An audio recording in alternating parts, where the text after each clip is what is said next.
Hello everyone, my name is Chris. Today I'm gonna try to respond to the friendly atheist, or how his channel is called, like the atheist voice right now.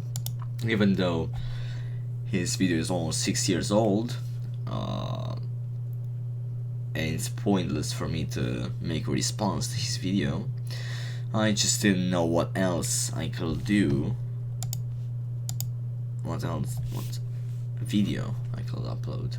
Therefore I decided to make this. Me trying to respond to some of his objections. I'm surprised people actually found his objections compelling though. Oh, let's see his arguments against God's existence. There's no evidence. Well, depends on how you define evidence. The fact is that God is the best explanation for why morality feels objective. God is the best explanation for the Big Bang. God is the best explanation for the fine-tuned balance of the universe. God is the best explanation for why there is something rather than nothing. So God is the best explanation for many scientific data we have today. For a lot of scientific data which we have today. And we have a lot of good philosophical arguments and ideas which give us reasons to believe. No, wait. We have a lot of scientific data and philosophical ideas which give us reasons to believe that God does exist. I mean, I consider that as evidence. I don't know. Got you. God doesn't stop the evil in the world. Depends how you define evil again, because if you don't do it by an objective moral standard like God, then you just do it by your subjective opinion. Well, again, that's just your subjective opinion. That's not really objectively true, that there's too much evil in the world for there to be a God. It's just your opinion, is it? Where do you get the idea of evil from? I mean, there are a lot of ideas of why God allowed this kind of stuff. Actually, Inspiring Philosophy has made a video. The problem of evil, a Christian response, something like that. And he answered this problem perfectly, I believe. In fact, if you read the Bible, God committed plenty of it. Again, by what standard? Drowning just about everything alive. I mean, God didn't really kill anyone, he just switched positions. Because, you know, there's heaven and hell. And drowning just about everything alive. Not a sign of love. Well, everything alive is pretty much evil. The opening lines of the Bible are factually wrong. What do you mean by the opening lines? Give me an example. The opening line in Genesis, we have no idea what it even means. In the beginning, God created the heavens and the earth. We don't specifically know what that means. We're not sure if it's actually about the universe and the earth, or about the heaven and the earth, whatever. I'm not sure about that. There are more ideas about that opening line. For example, and again, I want you to give me an example and show me how a lot of them are factually wrong. Why should we believe the rest of it? Well, who says you should believe the rest of it? I'm a heretic. Prayer has never fixed anything physically impossible. I don't know if it has, but I'm not claiming that it did. That still doesn't prove that God doesn't exist. Why won't God heal amputees? Why don't you actually answer to some actual evidence for God's existence instead of just saying there's no evidence and giving these bad arguments? There are thousands. I don't know why God won't heal amputees, but that still doesn't prove that God doesn't exist. Thousands of gods you don't believe in. Well, 330 million more specifically. What makes yours any different? Mine has evidence. Inspiring Philosophy made a 7-part series for the resurrection of Jesus, and he even made another video where he was like, the title of it was like Advanced Theory, so he was trying to answer other theories and explanations for the data we have, and he was trying to show how they fail and how the best explanation for the data we have is actually Jesus got resurrected, right? Also, Gary Habermas has 5 arguments for the resurrection of Jesus, and I mean, we do have evidence. We have at least 9 ancient sources which tell us there were at least 500 witnesses who saw Jesus after he died. we have embarrassing testimony, we have the empty tomb, we have a lot of arguments, we have evidence. So yeah. Where you're born. And let me go to you, Anthony Flew, yeah. While he was an atheist, he said, "The evidence for the resurrection is better than for claimed miracles in any other religion. It's outstandingly different in quantity and quality." Essentially determines what you believe. True. That's why you're an atheist. That's why everyone is what they are. If you were born where you were born, therefore you've experienced what you've experienced. Well, how can I put this? Everyone believes what they believe because of where they were born, how they were raised, who they were raised with, and because of their experiences. So yeah, that is that. And if you see most Muslims or whatever, or Christians, they don't really seem actual the Muslims and Christians and religious people that were just raised to be religious. I mean, they aren't really religious. If you ask them, "Hey, do you believe in the Bible?" they're not gonna say yes. There are a lot of people that claim to be Christians or Muslims, and if you ask them, "Hey, do you believe in the Quran? Do you believe in the Bible?" all of them will just say, "Yeah, no." You believe in the resurrection? No. So I don't know. But also, it doesn't even matter. That still doesn't disprove Christianity, even if I do believe what I believe because of where I was raised. You know what? I'm not even a Christian because of how I was raised. Yeah, my grandmother told me to be a Christian, but that's not why I'm a Christian. I'm a Christian because of the evidence.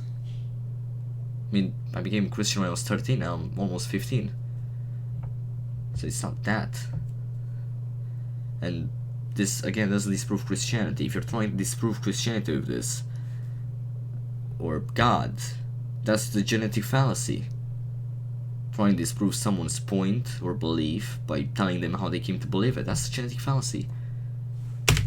Why should the truth be based on geography? It's not. Who created God? I have a video in the description. I already answered that. And how does your answer to that make any sense? Well, it makes sense given the data, which I presented in the video. Pediatric cancer. Unconditional love shouldn't come with a list of... It doesn't. Pediatric, I don't have any answer to that. It doesn't. Conditions. Every single... Well, it depends actually what you mean by that. I want to know. Conditional love shouldn't come with... I want to know what you mean by a list of conditions.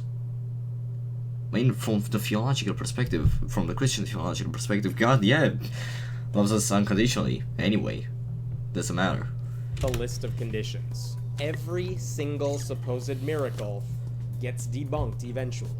Give me an example. You haven't given any example. Somehow, the 10 Commandments left off, don't rape people, and slavery's not okay. I mean, you can realize that even by yourself. So the theological perspective of this, well, theological, actually, my perspective of this is more like, actually even the theological perspective is like, God wrote his moral laws on our hearts. So we know the 10 Commandments and the other bad things anyway. We don't need the 10 Commandments in order to... We don't need to read the 10 Commandments in order to know the 10 Commandments. And, I mean, I agree that raping people and slavery is not okay. But I want to know, where did you get that information from? How do you know that? How do you know that's not okay? I think I know that because of my moral law given to me by God, not my moral law. His moral law, given, which is wrote on my heart. I believe that's how I know that's wrong. How do you know that's wrong? The movies and music that honor God are just awful.